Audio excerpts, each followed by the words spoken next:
안녕하십니까. 강남 테마피부과 피부과 전문의 조성인 원장입니다. 이 시간에는 얼굴 피부 치료를 이제 받으려고 하시는 분이 이제 어떤 치료를 먼저 받는 것이 제일 중요할까, 치료를 받던 분이 오랫동안 치료를 중지하신 다음에 다시 치료를 시작하실 때 무엇부터 해야 가장 효율적이고 좋은 결과를 얻을까, 이러한 내용에 대해서 말씀드리겠습니다. 저희가 피부과적 시술에는 이제 다양한 방법이 있는데요. 적절한 순서를 지키는 것이 최종적으로는 더 좋은 결과, 더 빠른 효과, 그리고 치료 횟수를 줄이는 아주 중요한 팁이 되겠습니다. 즉, 중요한 치료를 먼저 시행한 다음에 덜 중요한 치료를 나중에 후속으로 하시던지 아니면 치료를 생략해도 되는 이러한 순서가 굉장히 중요하다고 할 수 있겠습니다.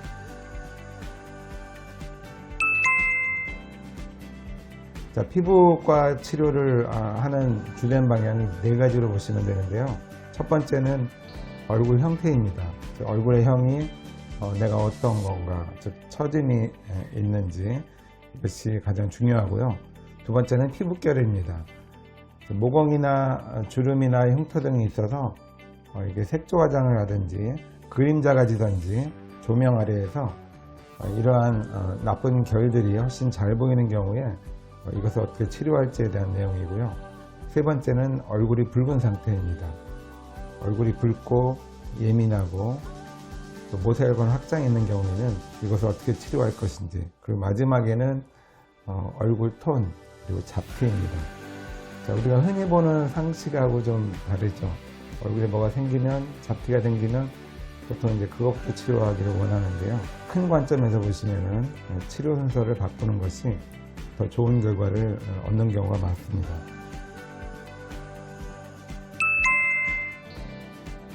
그럼 첫 번째는 얼굴 형태인데요. 왜 얼굴 형태가 중요하냐면 색조나 붉음은 메이크업을 잘 하셔도 어느 정도 가릴 수가 있습니다. 그러나 얼굴형이나 흉터 등은 가리기가 힘들죠. 그리고 화장을 진하게 할수록 오히려 더 잘 눈에 띄는 경우가 있습니다. 자, 얼굴 형태를 단정하게, 즉 처짐을 줄이는 대표적인 치료가 울세라가 있습니다. 울세라는 피부 두께가 중간 정도 아니면 두꺼운 분들에게 굉장히 안전하고 효과가 좋습니다. 근데 피부가 얇고 처짐이 심한 분들이 계시죠. 이러한 경우에는 고주파 치료인 서머지 쪽이 안전하기도 하고 효과도 훨씬 잘 나오겠습니다. 즉, 같은 리프팅이지만 피부 두께에 따라서 울세라 초음파 치료를 받으시던지 얇은 피부인 경우에는 고주파인 서머지 치료를 받는 것이 중요하겠습니다. 저희가 이제 보톡스를 리프팅을 많이 쓰는데요. 이 보톡스를 쓰는 원리는 우리 얼굴의 어떤 구조물은 위에 근육, 아래 근육이 밀고 당기는 균형점을 현재 이루고 있습니다.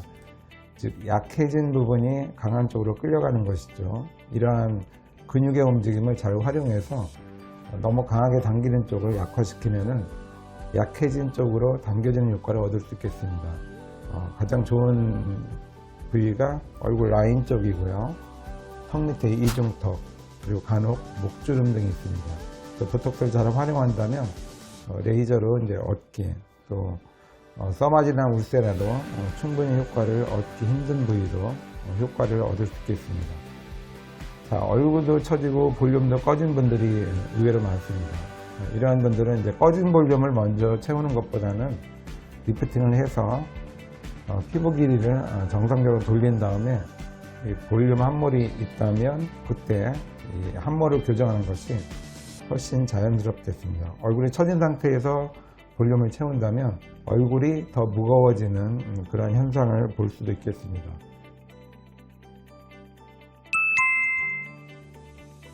자, 두 번째는 이제 피부결, 모공, 주름, 흉터 등인데요.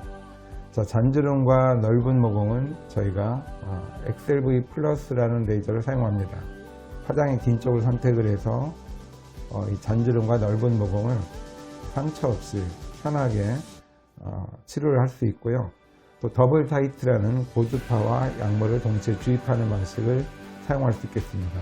자, 깊은 흉터가 중간중간 있는 경우에는 제가 지빔이나 스타룩스 이와 같은 레이저를 사용하고요. 파인이 굉장히 깊은 경우에는 에너제시라는 압축 공기와 약물을 투입해서 개선시키는 그러한 치료를 병용하겠습니다.